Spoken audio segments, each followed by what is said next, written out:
விலாக்கிற்கு support செய்து கொண்டிருக்கும் நண்பர்களுக்கும் புதிதாக பார்க்க இருக்கும் நண்பர்களுக்கும் நன்றியுடன் வணக்கம். நாம் இப்போது குஜராத்தில் உள்ள வதோதரா என்ற நகரத்தின் மத்தியில் அமைந்துள்ள உலகில் மிக பிரம்மாண்டமான லட்சுமி விலாஸ் என்ற அரண்மனையைத்தான் இந்த வீடியோ மூலமாக சுற்றி பார்க்க போகிறோம்.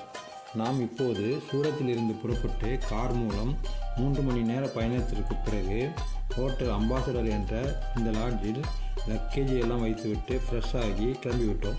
இந்த லாட்ஜ் ரயில்வே ஸ்டேஷனுக்கு மிக அருகிலேயே இருக்கிறது.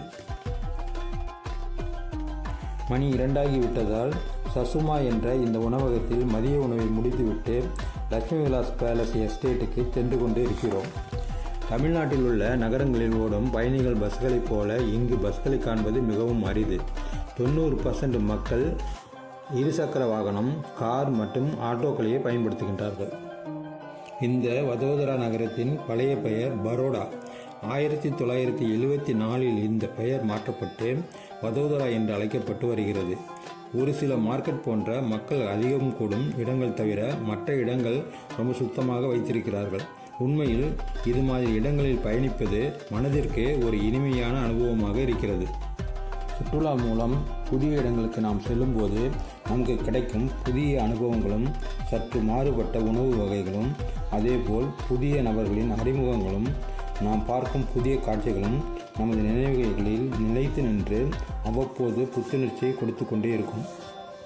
இங்கு ரோட்டின் இரு பக்கங்களிலும் நிறைய மரங்களை வளர்த்து மெயின்டைன் பண்ணுவதால் பசுமையான காட்டின் நடுவே செல்வது போல ஃபீலிங் ஏற்படுகிறது.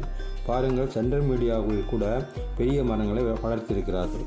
எல்லா வயதினரும் குறைந்தபட்சம் வருடத்திற்கு 2 முறையாவது இது போன்ற சுற்றுலா பயணம் மேற்கொள்வது உடலுக்கும் மனதிற்கும் கண்டிப்பாக நம்மையும் அறியாமலேயே ஆரோக்கியத்தை கொடுக்கும்.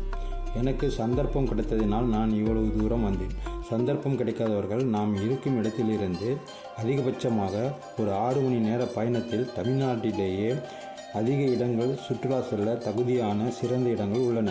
நண்பர்களே, உங்கள் குடும்பத்துடன் விடுமுறை நாட்களில் இது போன்ற அனுபவத்தை பெற தவற விட்டு விடாதீர்கள். ரூமில் இருந்து 3.5 கிலோமீட்டர் டிராவல் செய்து லட்சுமி விலாஸ் பேலஸ் வந்துட்டோம். இந்த பேலஸுக்கும் மகாராஜா பதேசிங் மியூசியத்திற்குமாக இரண்டுக்கும் சேர்த்து 375 ரூபீஸுக்கு டிக்கெட் வாங்கி கொண்டு பேலஸுக்கு போவோம். டிக்கெட் விவரங்களை வீடியோவில் நன்றாக தெரியும்படி போட்டுள்ளேன், பார்த்து தெரிந்து கொள்ளவும். மெயின் கேட் மற்றும் டிக்கெட் கவுண்டர் எல்லாம் இந்த அரண்மனையின் பின்பக்கம்தான் அமைந்துள்ளது. முக்கியமாக இந்த பேலஸ் உள்ளே வீடியோ எடுக்க அனுமதி கிடையாது. கீழ்த்தளத்தில் மட்டும்தான் காட்சி குளமாக அமைத்து காட்சிக்காக வைத்திருக்கிறார்கள். மொத்தம் 3 தளங்களில் மேல் 2 தளங்களில் இந்த அரண்மனையை கட்டிய மகாராஜா சாயாஜி ராவ் கேக்பாத்தின் வாரிசுகள் வசித்து வருகிறார்கள். இந்த அரண்மனையின் பின்பகுதியில் டிக்கெட் கவுண்டர் மற்றும் சில கட்டிடங்களும் அரண்மனையின் அருகிலேயே சில பெரிய மரங்களும் காணப்படுவதால் பின்பக்க அரண்மனையின் ஒரு சிறு பகுதி தான் நம் வீடியோவில் பதிவாக்க முடிந்தது. லண்டனில் உள்ள பக்கிங்ஹாம் பேலஸை விட 3 மடங்குக்கு மேல் பெரியது இந்த பிரம்மாண்டமான அரண்மனை. சாயாஜி ராவ் மகாராஜாவால் பிரிட்டனின் புகழ்பெற்ற கட்டடக் கலைஞர் மேஜர் சார்லஸ் மாண்ட் என்பவர் மூலம் வடிவமைக்கப்பட்டு 1890ஆம் ஆண்டு கட்டத் துவங்கி 12 வருடங்களில் கட்டி முடித்திருக்கிறார்கள். இந்த அரண்மனை 700 ஏக்கர் நிலப்பரப்பு அமைக்கப்பட்டுள்ளது. 3 அடுக்குகளை கொண்ட இந்த அரண்மனையில் 170 அறைகள் உள்ளன. ரூபாய் 375க்கு 2 டிக்கெட்டுகளாக தருகிறார்கள். 250 ரூபாய் டிக்கெட் இந்த அரண்மனைக்கும் 125 ரூபாய் டிக்கெட் மியூசியத்திற்குமாக பயன்படுத்த வேண்டும். இந்த டிக்கெட்டுகளை தனித்தனியாக வாங்கினால் மியூசியத்திற்கான டிக்கெட்டிற்கு 150 ரூபாய் கொடுக்க வேண்டும்.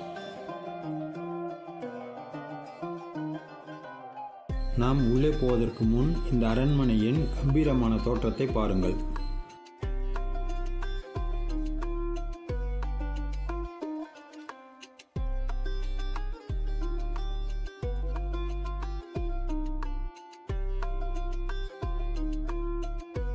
இந்த சிலைக்கு பின் இருக்கும் இந்த முகப்பு தான் நாம் உள்ளே செல்லும் வழி.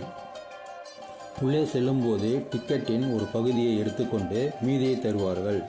நாம் வெளியேறும் வரை இதை பத்திரமாக வைத்துக்கொள்ள வேண்டும்.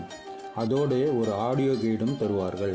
ஹெட்ஃபோன் போன்ற இதை காதில் மாட்டிக்கொண்டால் ஒரு அறையில் நுழைந்த உடனேயே அது தானியங்கி முறையில் அந்த அறையை பற்றிய விவரங்களை அது சொல்ல ஆரம்பித்துவிடும். இங்குள்ள ராஜாவின் தர்பார் மண்டபம் வெனிஸ் என்ற மொசைக் தரை, பெல்ஜியம் கண்ணாடியுடன் ஜன்னல்கள், மேற்கூரையில் சூரிய கடவுளின் வடிவங்களுடன் அமைக்கப்பட்டிருந்தது. ஒரு வசீகரமான தோற்றத்துடன் மிக அழகாக இருக்கிறது. இது தவிர அவர்கள் போருக்காக பயன்படுத்திய வெப்பன்ஸ், அவர்கள் அணிந்திருந்த உடைகள், தலைப்பாகைகள், பெல்ட் மற்றும் தற்காப்பு கவசங்கள், குழந்தைகளுக்கான தொட்டில்கள் ஆகியவை இருந்தன. நண்பர்களே, இப்போது நாம் வெளியில் வந்தவுடன் அரண்மனைக்கு எதிரில் தெரிவது ஒரு பெரிய ஃபவுண்டைன். ஆனால் இது இப்போது வேலை செய்யவில்லை. புல்வெளியில் பார்வையாளர்கள் நடப்பதற்கும் அனுமதி இல்லை. இந்த ஃபவுண்டனுக்கும் அனுமதிப்பது இல்லை. இதோ தெரியும் பச்சை நிற விரிப்பு வரை அதன் மேல் நடந்து சென்று இதை பார்க்கலாம். இந்த புல்வெளிகளில் horse riding, golf ground, polo ground என தனித்தனி இடங்கள் அமைத்திருக்கிறார்களாம். மேலும் மேரேஜ் போன்ற ஃபங்க்ஷன்களுக்கும் இந்த அரண்மனையை சுற்றியுள்ள இடங்களில் வாடகைக்கு விடுகிறார்கள். நண்பர்களே, இனி நாம் மகாராஜா ஃபதே சிங் மியூசியம் போகப் போகிறோம். இங்கிருந்து 1.5 கிலோமீட்டர் தூரத்தில் அமைந்துள்ளது. நண்பர்களே, இந்த மியூசியத்திலும் உள்ளே கேமரா அனுமதி கிடையாது. வெளிப்புறமாக வீடியோ எடுப்பதற்கும் அரண்மனை வளாகத்தில் உள்ளது போன்ற அமைப்பு எதுவும் கிடையாது. ஒரு சில பார்க்கிங் ஏரியா மட்டும்தான் உள்ளது. இந்த மியூசியம் அமைந்துள்ள கட்டிடம் சாயாஜி ராவ் கேக்வாட் மகாராஜாவின் குழந்தைகள் படிக்கும் பள்ளிக்கூடமாக செயல்பட்டு கொண்டிருந்தது. இங்கு அரச குடும்பத்தினர் பயன்படுத்திய பல வெளிநாட்டு பொருட்களான பளிங்கு பொருட்கள், தானியங்களை சேகரித்து வைக்கும் பெரிய அளவிலான குடுவைகள், மகாராஜாவின் குடும்பத்தைச் சேர்ந்தவர்களின் வெண்கல உருவ பொம்மைகள், மிக பெரிய அளவிலான விலை மதிப்பற்ற ஓவியங்கள் ஆகியவை இடம்பெற்றுள்ளன. மியூசியத்தின் நுழைவாயிலின் முன்பகுதியில் ஒரு குட்டி ரயில் என்ஜின் இருக்கிறது. இது மகாராஜாவின் குழந்தைகள் பயன்படுத்தியது என்று இங்குள்ளவர்கள் சொல்கிறார்கள். நண்பர்களே, இந்த வீடியோ இதோடு முடிந்தது. இந்த வீடியோ கண்டிப்பாக உங்களுக்கு பிடித்திருக்கும்.